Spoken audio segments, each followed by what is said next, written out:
All right, buckle up, everyone. We're going deep today. Deep into what exactly? Java, the programming language, not the coffee, though a good cup of joe always helps when you're coding, am I right? Can't argue with that. Yeah. So Java programming, what about it? Specifically, we're tackling this thing called objects. It's like, how do you make your code act like a real-world thing? Oh, I see where we're going with this. This is where things get fun. Less about the technical mumbo-jumbo. Right, and more about actually understanding what's going on. Our listeners want to grasp this stuff, not just be bombarded with jargon. Absolutely. And for today's deep dive, we've got this awesome analogy to help us out. Ready for it? Hit me with it. Cars. Cars, like vroom vroom. Yeah, like, think about it. Everyone knows what a car is, right? But that's not the same as owning your specific car. Okay, I think I see where you're going with this. So just knowing what a car is, that's kind of basic. Exactly.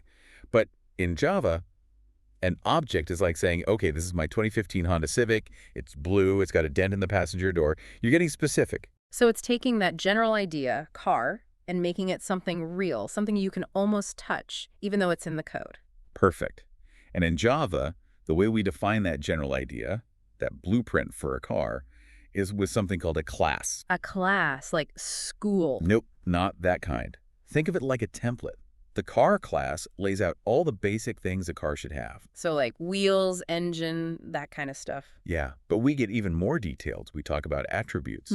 Things like what color is the car, what's the brand, how fuel efficient is it? Attributes, got it. So it's like filling in the blanks on that blueprint. Exactly.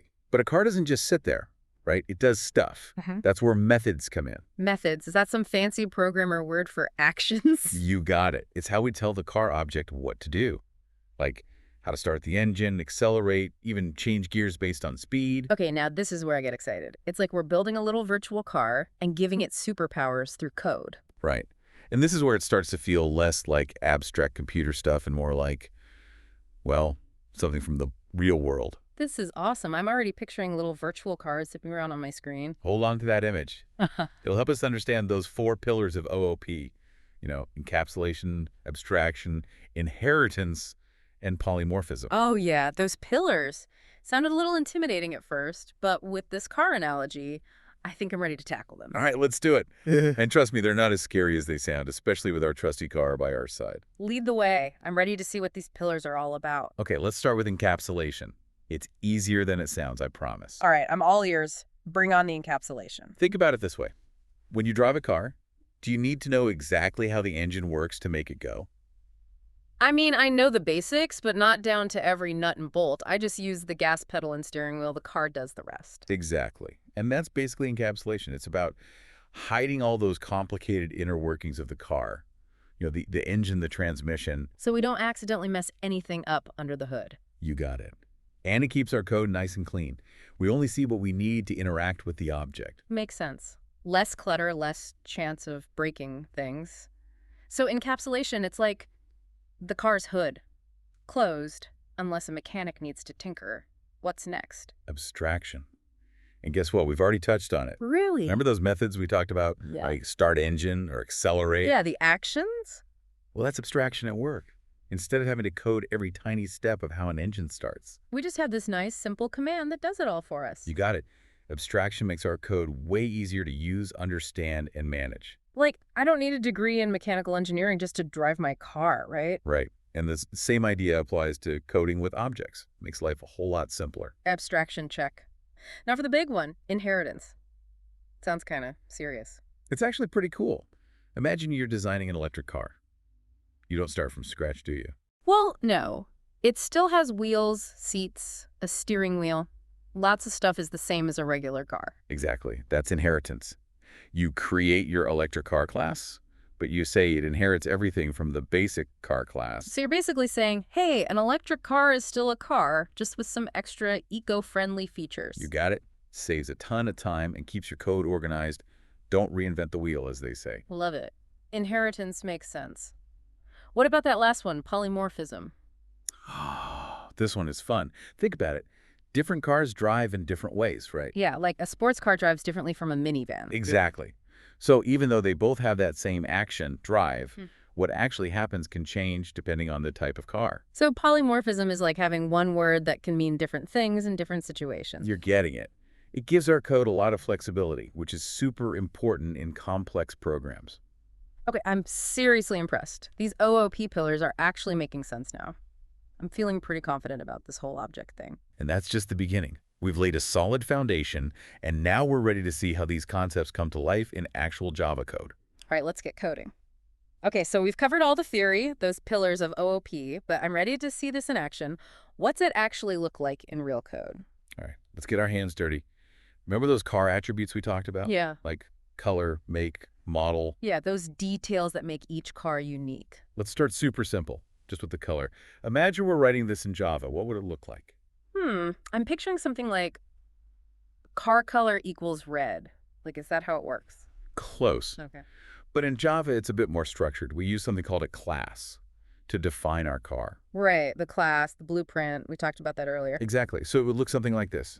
Java, public class car, private string color. Okay, so we're defining a class called car. Got it. But what's all that other stuff? Public string? Sounds kind of cryptic. Not so cryptic once you know what they mean. Public just means this class can be used anywhere in our program. No secret code here. Okay, makes sense. What about string? Does that have something to do with those puppet things? Nope, definitely not puppets. String is a data type. It basically tells Java, hey, this color attribute, it's going to hold text. So like red, blue, metallic silver, all those fun car colors. Exactly. And that private keyword, that's our encapsulation coming into play. Ooh, encapsulation. One of our OOP pillars, I remember. It's like the car's hood, keeping things safe under wraps. Right. By making color private, we're saying it can only be accessed or changed using specific methods within the car class. So no messing around with the color directly from outside the class. Gotta follow the rules. Yep, keeps our code nice and tidy.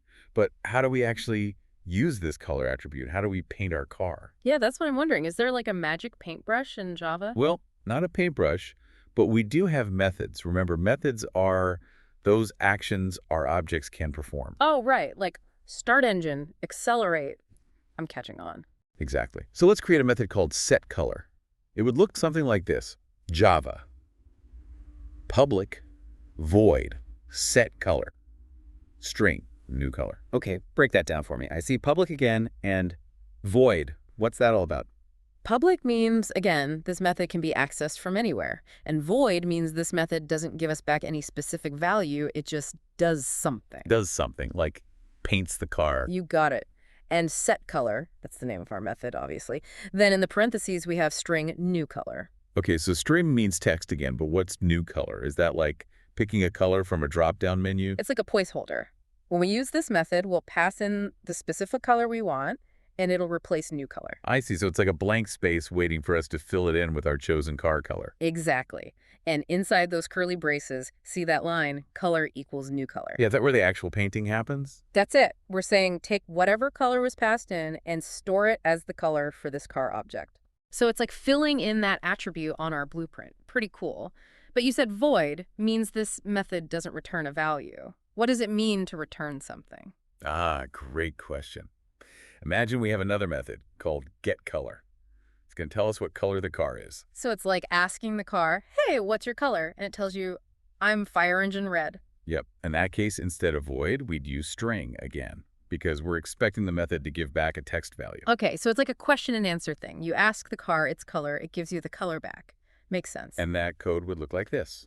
Java, public string, getColor. Return color. Prone color, got it. So we've got ways to set the color, get the color, but how do we actually make a car object in the first place? Ah, now for the grand reveal. Remember the new keyword? That's our magic wand. New, like fresh out of the factory. Exactly. Let's say we want to make a red car. Here's how we'd do it. Java.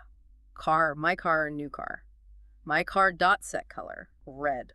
Whoa, hold on. That first line, my car equals new car, what's going on there? That, my friend, is where a car object is born. We're creating a variable called myCar to hold this new object. A variable, like in math class. Kinda. Think of it like a container, Yeah. specifically for holding a car object in this case. Then new car is where the magic happens. So new car is actually building the car, and we're putting it in the my car container. You nailed it. And that second line, that's where we use our setColor method to paint our car red. So first we build the car, then we give it a paint job. This is amazing. It's all starting to come together. We've got our blueprint, our methods to work with it, and now a real car object we can play around with. I can't believe how cool this is. It's like we just built a virtual car with a few lines of code. And we can make a whole bunch of cars, each with different colors. A blue car, a green car, a yellow car. Whoa, our own virtual car factory. This is getting me excited to see what else we can do with Java objects. And believe me, we're just getting started.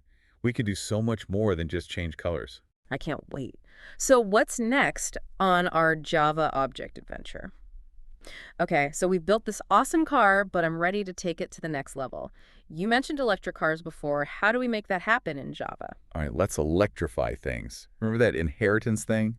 That's where this gets super cool. Inheritance, yeah. Like our electric car still is a car, it just has some extra stuff. Exactly. So in Java, we can create a new class, electric car, but instead of starting from scratch. We tell it to inherit everything from our regular car class. Saves us a ton of work. You got it.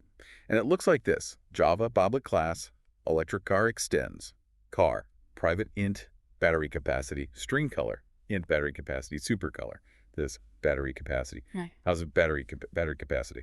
Okay, I see some familiar stuff like public and string. Yeah, But what's extends car doing there? that's the inheritance magic. We're telling Java, hey, electric car is a type of car, so it gets all those basic attributes and methods for free. Ah, so we don't have to redefine color or set color or any of that. It's all built in. Exactly. We're just adding what makes an electric car special. Like, see that battery capacity attribute. No, regular Right. cars don't have that. So that's specific to our electric car. Right. It holds the, well, battery capacity, how much juice the car can hold. Makes sense. But what's that super color thing doing in there? Is that like a superhero car? Uh-huh, not quite.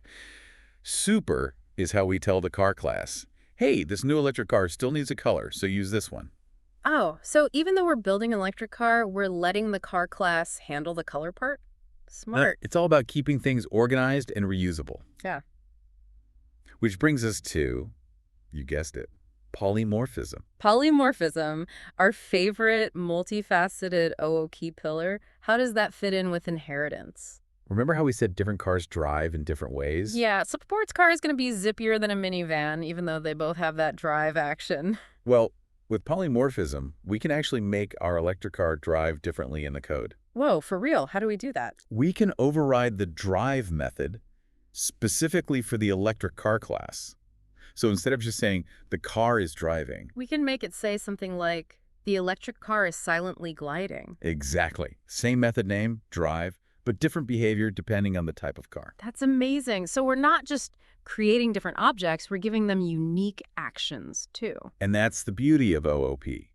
It's about creating flexible, adaptable code that reflects the real world. I gotta say, I'm seriously impressed with how powerful this is. It's like the possibilities are endless. They really are. And the best part, these OOP principles, they're not just for Java. Really? So it's like learning a secret code that works in all sorts of programming languages. You got it. Once you get these concepts, you can apply them to Python, C++, you name it. This deep dive has been mind-blowing. I feel like I've unlocked a whole new level of understanding. I'm glad to hear it. It's been awesome exploring this with you. Me too. Yeah. So to all our listeners out there, if you're feeling inspired, the best way to learn is to dive in and start coding yourself.